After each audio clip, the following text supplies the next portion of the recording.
The word legend is overused today. It really is, but it doesn't do justice to the man I am talking to today. He started his career at Chesterfield in 1977, making 16 appearances, then went on to Liverpool between 1977 to 1982, where he also picked up 2 European medals. He then spent a time at Shrewsbury, making 84 appearances, and then came to Coventry, making 601 appearances, the most appearances for any Sky Blue player ever, and also won an FA Cup in that time. I am, of course, talking about Steve Ogrizovic, who went on to become the goalkeeper coach and is now the voice of reason with his words of wisdom on BBC CWR. Steve Ogrizovic, it is an honour. How are you? Very well, thank you. Looking forward to what you've got to say. Yeah, we've got quite a few questions lined up. I'm going to try and get into as much as possible, guys, because I know you guys would like to see me pick Steve Ogrizovic's brain. I'm going to talk about his career, and then we are going to talk Coventry City currently. Okay. Let's start with your career, Oggy. I want to start at Liverpool. You were an understudy to Ray Clemence, who was one of the best goalkeepers I think this country will ever see. Is it fair to say he might have shaped your career? Oh, there's no doubt about that whatsoever. I mean, for me, it was the best goalkeeper probably in the world at the time. There was Peter Shilton and Ray Clemence that were vying for the England squad. And for a period of time in the late 70s, early 80s, the managers couldn't pick between them. So they actually used to share the duties. I can't imagine that working too well in this day and age. But, that was the thing. And I was very, very lucky to come under his tutelage. He was an outstanding person, very open to giving out advice. It was a pleasure to train him with him on a daily basis. And from that point of view, you can't help to, pick up good tips. As they say, if you're going to learn from the best. And Ray Clemence, and indeed Liverpool as a club, were probably the best place you could ever serve an apprenticeship, really, in football. Yeah, absolutely. I mean, in the late 70s and early 80s, Liverpool were that dominating force, weren't they? Not just in England, but in Europe. So to think you were under Bob Paisley, and there was also like the likes of Kenny Dalglish there as well. What an environment that must have been. You obviously came up against Ray Clemence a few times in your career, the most notable being in 1987. What did that feel like to you? The FA Cup final was the best thing that can happen, I think, for any footballer. Certainly in those times, the FA Cup was so much bigger than it probably is even now, and it's a huge event now. So you can only imagine for those people that weren't around in those days just how big it was. So that was a wonderful experience. But to be playing Spurs, and in particular have Ray Clemence at the other end of the pitch, was just very special. And Ray was very good on the day as well before the game. We were having a chat, and he was telling me to look forward to it. And even after it, I remember him, words to the effect of, look, I'm gutted that we've not won, but if we were going to lose, I'm pleased we've lost to you, and congratulations. So I thought that was very magnanimous of him, and, I still remember this to this day. No, that's brilliant. And I tell you what, I love hearing stories about that cup final. My mum went, my uncle went, they say it was the most magical day ever. But to see people like neutrals, John Motson, who said it was the best FA Cup final he's ever commentated on, really does go to show what kind of game it was. With 1987, Oggy, obviously it's Coventry City's high moment in our history, also right up there in your career as well. But with your personal life, I believe your daughter was born just a few days before, which is incredible to think. I mean, how did you make that work? I mean, your brain must have been all over the place with the FA Cup final and your daughter being born the same week. Well, I suppose it was really, but you manage. I mean, once you cross the line, that's a bit of an old cliche, but you manage to departmentalise your life. You have to do that, and obviously, it was a very exciting moment personally and domestically we'd already got Christopher, our oldest son, but, Rachel came 2 days before the cup final. And there was a little bit of concern at the time that it may actually be on cup final day when the birth was going to happen. So the doctors had a little bit of a conflab a few days before and said, look, the baby's overdue by, I'm guessing now, maybe 4, 5, 6 days. What we'll do, they induced on the Thursday, which meant that I could be there for the birth and, and then get back to my footballing duties, so to speak, the day after. Yeah, that's incredible. And then I believe the bus parade went over to the hospital to start off with. Is that correct?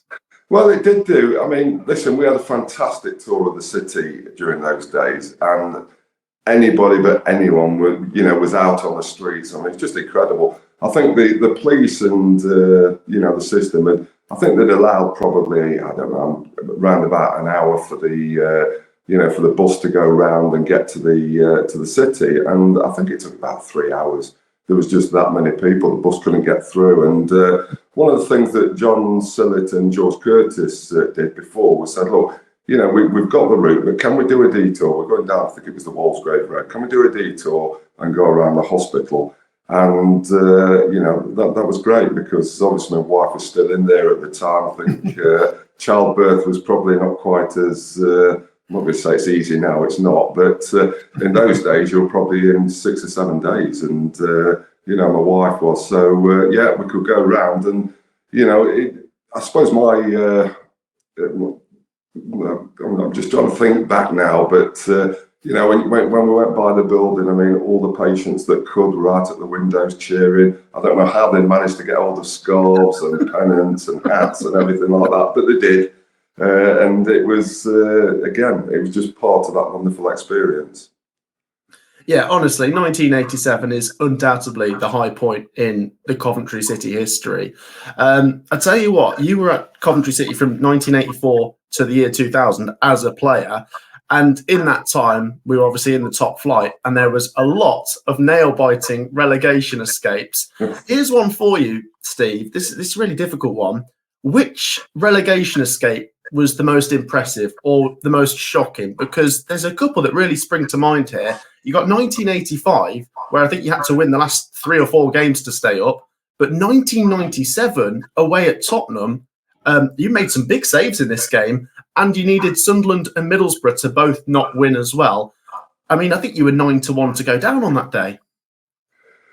Yeah, good question, interesting. And if I was going to pick 2, they would be 2 that I mentioned. I think if you have a look for, from the feet of, what can you do? Winning the last 3 games of the season was just an incredible effort, and nobody gave us a chance of doing that.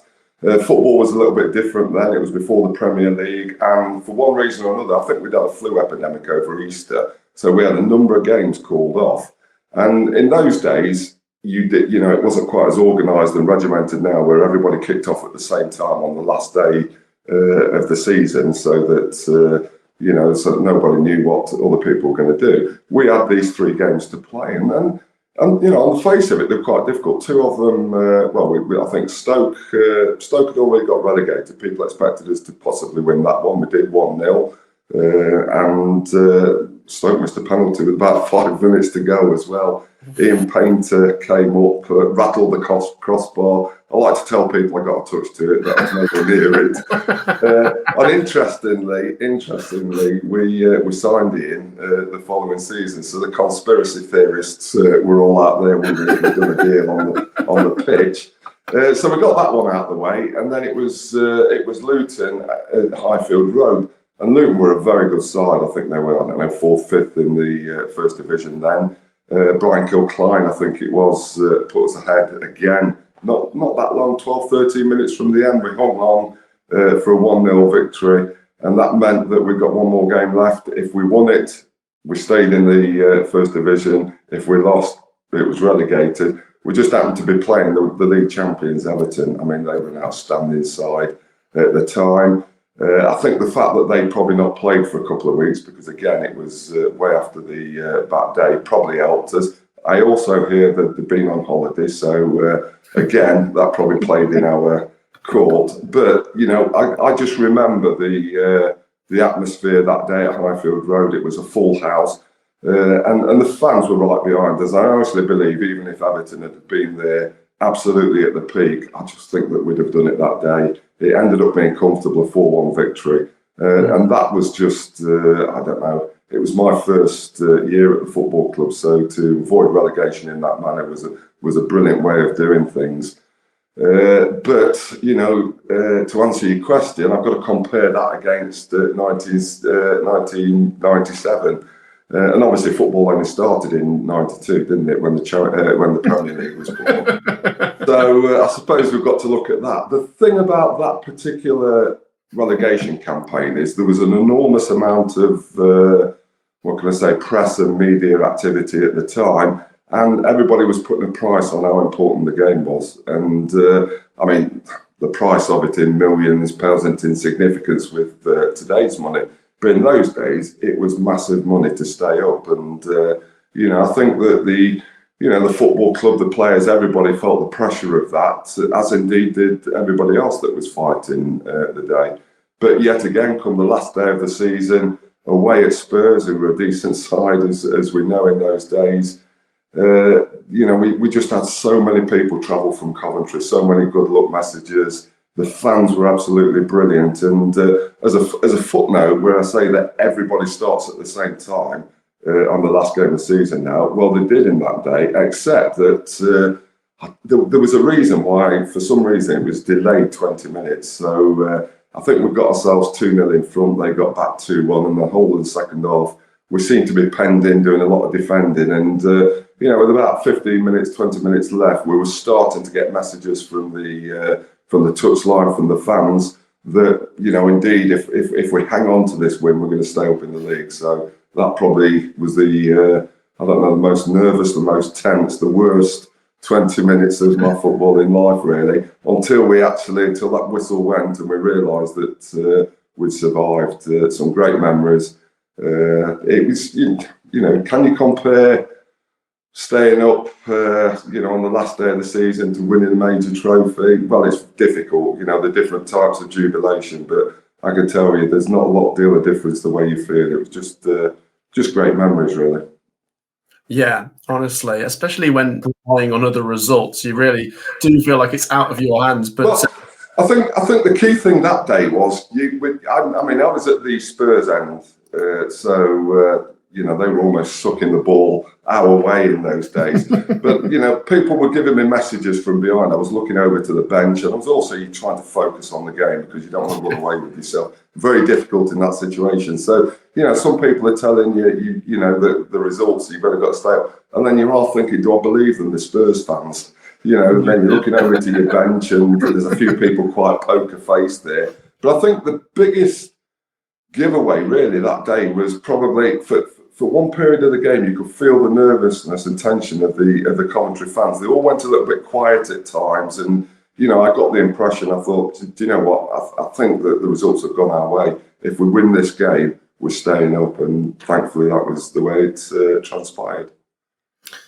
Yeah, honestly, unbelievable. The scenes after the game were incredible. You see Gordon Strachan going over to the Coventry fans like this. But you, honestly, like you say, you've described it well. Coventry went 2-0 up, Spurs pulled one back, but you really do deserve some credit because you made some big saves in that game towards the end as it got nail-biting. Oggy, we'll move on from your playing career to your coaching career. Obviously, you were the Coventry City goalkeeping coach. You also took caretaker charge of the first team at times.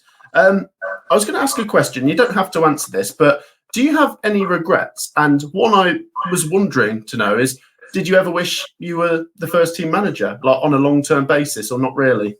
Good question. A lot of people ask me about that many times, and I just don't think management was for me.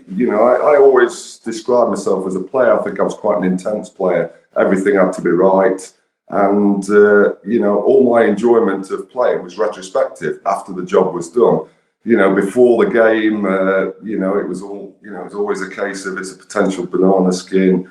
And, the pressures that I felt were, probably more than what a lot of players feel. I mean, some people, you can't change your makeup. You are what you are, and it worked for me. I would like to have been a little bit more laid back, but, that's just not me. And as I say, the way I was worked for me. But management's a whole different thing. I enjoyed my coaching roles.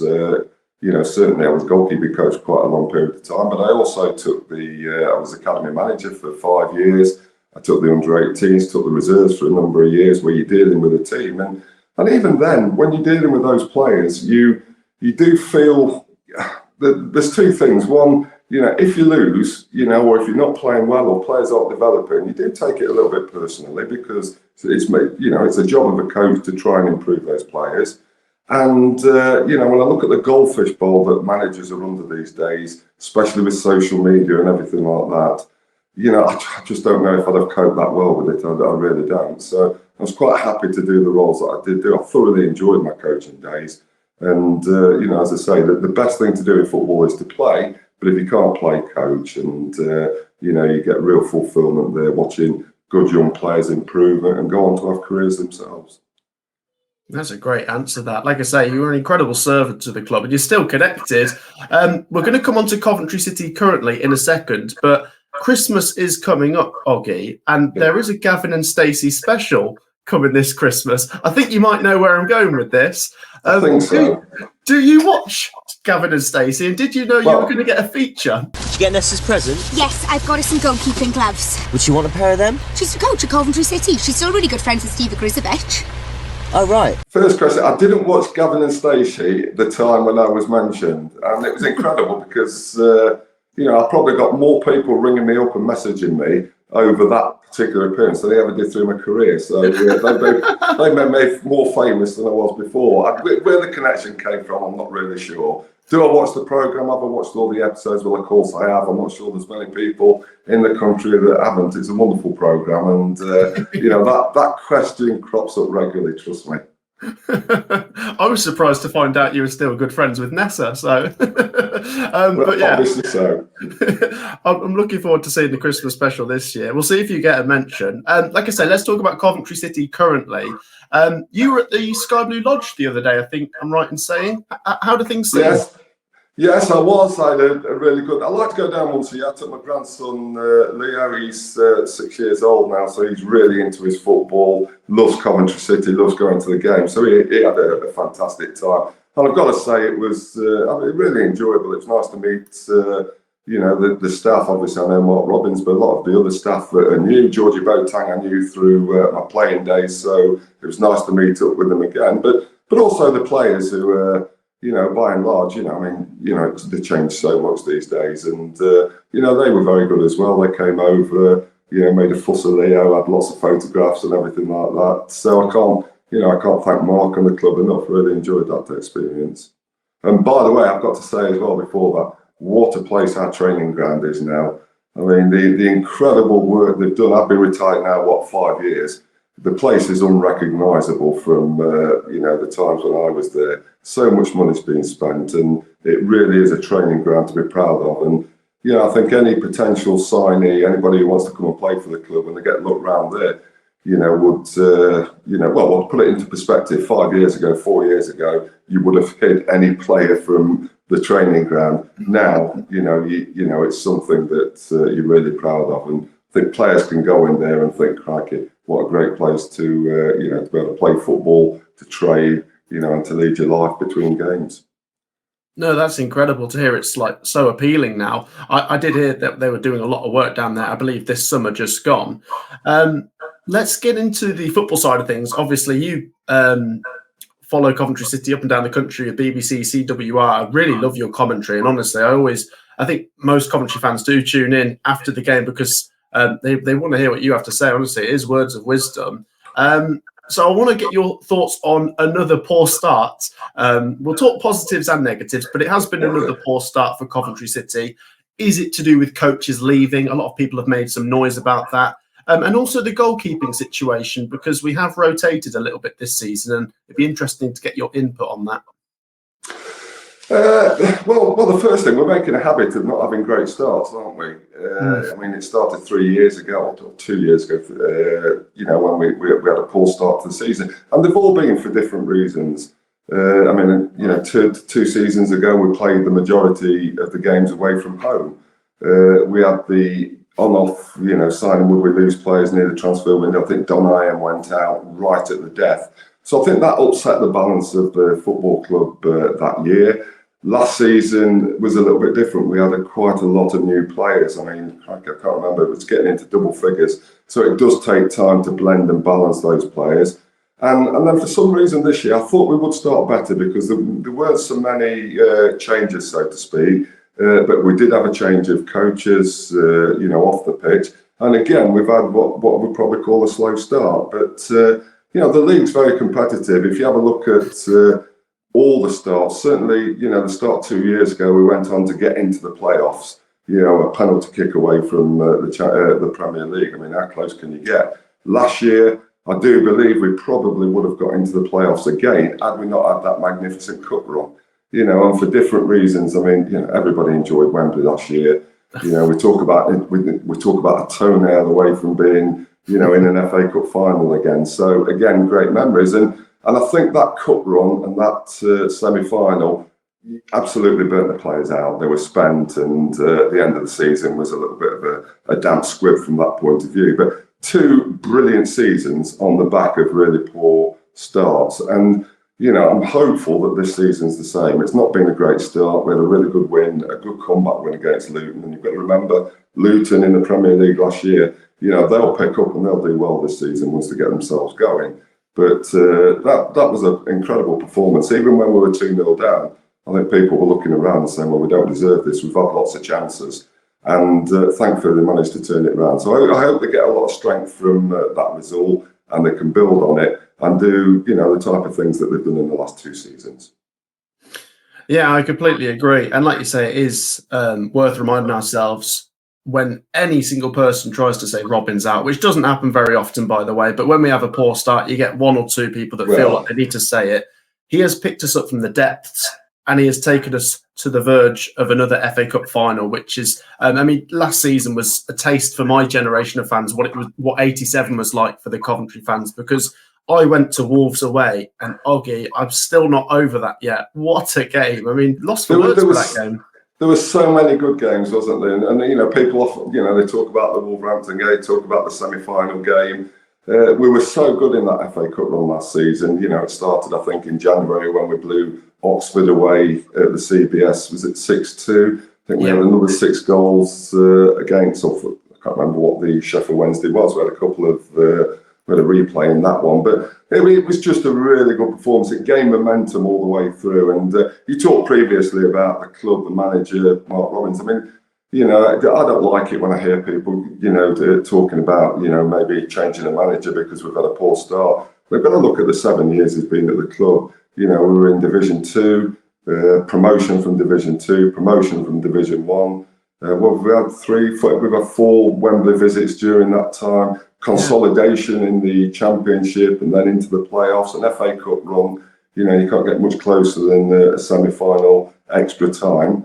So it has been an incredible run. So I think people need to cut him a little bit more slack. There's just a very small faction. They're the vocal faction. They're the ones that can be bothered to get onto their social media place, and actually put things out. But I think generally speaking, the vast majority are right behind him and the club. Yeah, as they should be. It does bring me on to the next question, OGGY, which is I quite like doing predictions on this YouTube channel. And one thing I wanted to take you on to is the Premier League package, which was started in 2023. And that is saying that if you get a season ticket on this deal, you'll get a free one if we get to the Premier League within 5 years. So that is by 2028. What are we saying, OGGY? Are we going to do it? Well, I'm not going to say we're not going to do it. Listen, it's going to be tough. The league, you've seen it. The Championship is so tight. But I think from Coventry's point of view, that's a good thing. You're not looking at, 5 or 6 outstanding sides that are way better than anybody else. You've probably got, 1 or 2 that when you look at the squad, you think, they're probably shoo-ins for, being in the playoffs. But there's no doubt about it that Coventry City can get into the playoffs this year. Hopefully next year, if they don't survive it, they can do it. It's going to be tough, and I'm not saying it'll happen.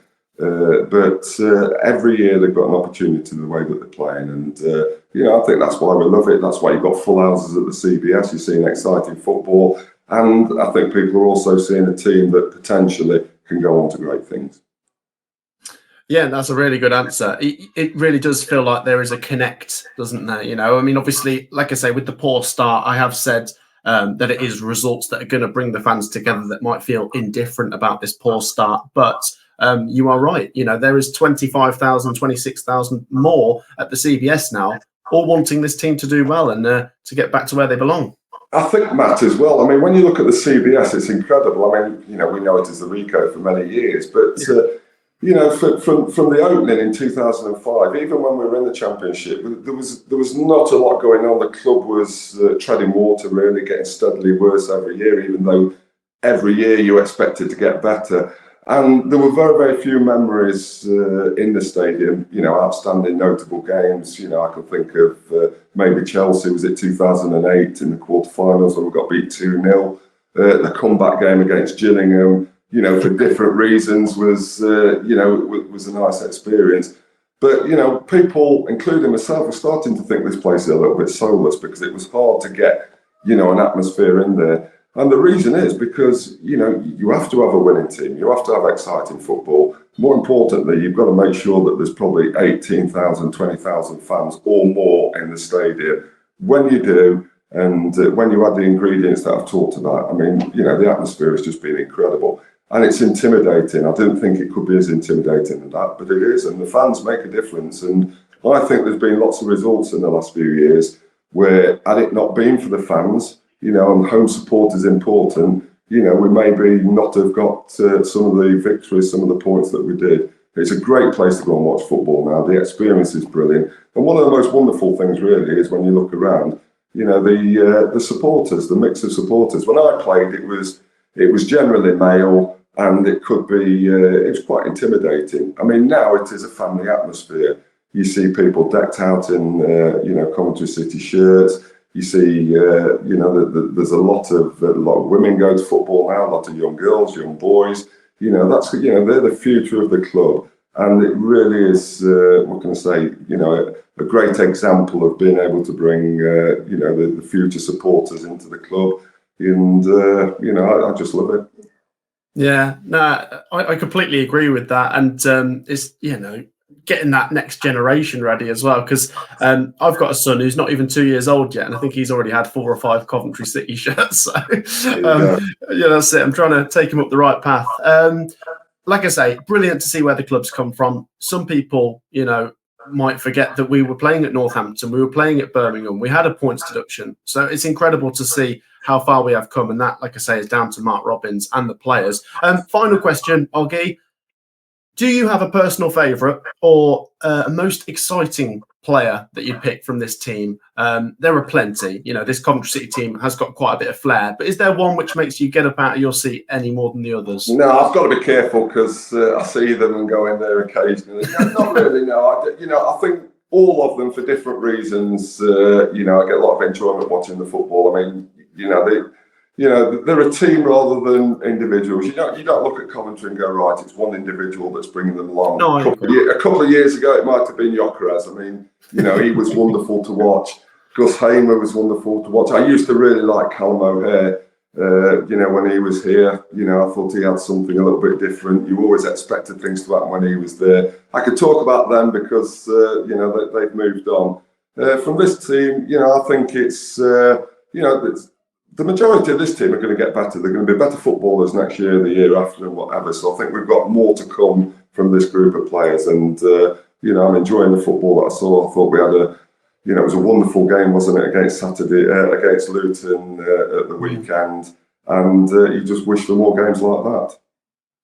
Absolutely. I've dodged that well, haven't I? Yeah, that's he sat on the fence. But fingers crossed, like you say, that Luton result is a turning point in our season. And like you say, there is that good camaraderie around the players. They all seem to have a good team spirit. So fingers crossed, like I say, they can take that on to Middlesbrough away this coming weekend. Like I say, I want to say a massive, massive thank you for Oggy giving up his time and being so generous. And honestly, guys, I'm sure quite a few Coventry fans have seen him out or about at some point. And he's so humble and like so giving with his time. And like I say, a massive, massive thank you, Oggy. It really is a privilege to have you on the channel. Thank you very much. Enjoyed it. Thanks, guys. We'll see you in the next video. Take care. Peace out.